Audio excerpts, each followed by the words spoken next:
মির্জা আব্বাসের নির্দেশে তারেক রহমানের সম্মতিতে এই ঘটনা আজকে ঘটেছে। শেখ হাসিনাকে এই বাংলাদেশ থেকে হটাইতে পারছি, আর এই মির্জা আব্বাস তাদের বিরুদ্ধে আমরা কথা বলতে পারবো না, সব ভয়ভীতি দেখে আমাদেরকে আটকাবে। যদি তিনি ভেবে থাকেন এটা তিনি অত্যন্ত ভুল করছেন এবং উনি বোঝেনও নাই তিনি আজকে কি অপরাধটা করে ফেলছেন। মির্জা আব্বাসের ইতিহাস আমরা জানি, আমরা ওই ঢাকা শহরে বড় হয়েছি। জিয়াউর রহমান মির্জা আব্বাসকে ডেকে একটা হুন্ডা এবং 30 টাকা দিয়ে বলছিলেন আমার সাথে রাজনীতি করো এবং ইলেকশনে কাজ করো। ওইখান থেকে তার রাজনীতির যাত্রা বিএনপির সাথে। সেই জায়গা থেকে তিনি ঢাকা শহরের সাম্রাজ্য তৈরি করছেন। এই সাম্রাজ্য কিভাবে হয়েছে এই বাংলাদেশের মানুষ জানে, ঢাকা শহরের মানুষ সেটা জানে।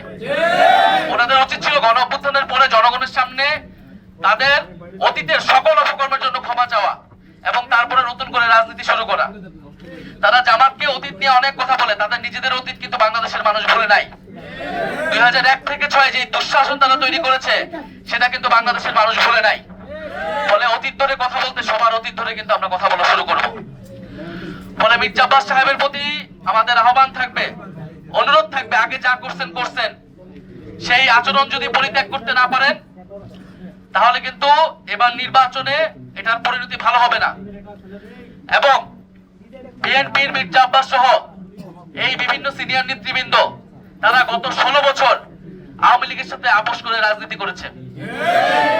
আপনারা দেখবেন তাদের বেশিরভাগের ব্যবসা বাণিজ্য সবকিছু আওয়ামী লীগের লোকদের সাথে সংশ্লিষ্ট এবং তারা নিজেদের ব্যবসা বাণিজ্য অর্থ সম্পত্তি টিকানের লোভে, টিকানের কারণে, নিজেদের স্বার্থের কারণে তারা হোল হার্টেডলি কখনো রাজপথে নামে নাই, মাঠে নামে নাই। ছাত্র দল, যুব দল, বিএনপি, তৃণমূলের নেত্রীরা, নেতাকর্মীরা জীবন দেওয়ার জন্য প্রস্তুত ছিল, কিন্তু এই মির্জা আব্বাসের মতো নেতারা ঢাকা শহরে কোনো গ্রিন সিগন্যাল দেয় নাই। গণ অভ্যুত্থানের সময় তারা মির্জা আব্বাসদের জন্য অপেক্ষা করে নাই। ছাত্র শিবির, ছাত্র দল, গণ অভ্যুত্থানের বৈষম্য বিরোধী সকল নেতাকর্মীরা জনগণের জন্য রাজপথে নেমে গিয়েছিল। ফলে মির্জা আব্বাসের যে ব্যাংক ব্যালেন্স, তাদের যে ব্যবসা, তাদের যে সাম্রাজ্য, সে আওয়ামী লীগের সময় পুরাটাই ইনটেক ছিল এবং এটা বেশিরভাগ বিএনপি নেতাকর্মীদের আপনি দেখবেন খুঁজলে একই জিনিস পাবেন।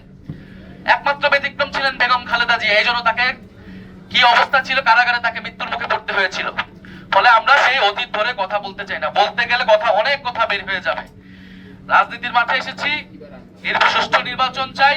শরীফ ওসমান হাদী ঢাকা 8-এর মানুষের ভোটাধিকারের জন্য, গণতন্ত্র প্রতিষ্ঠার জন্য জীবন দিয়ে গেছেন। এই একই লড়াই আমরা কন্টিনিউ করতে চাই।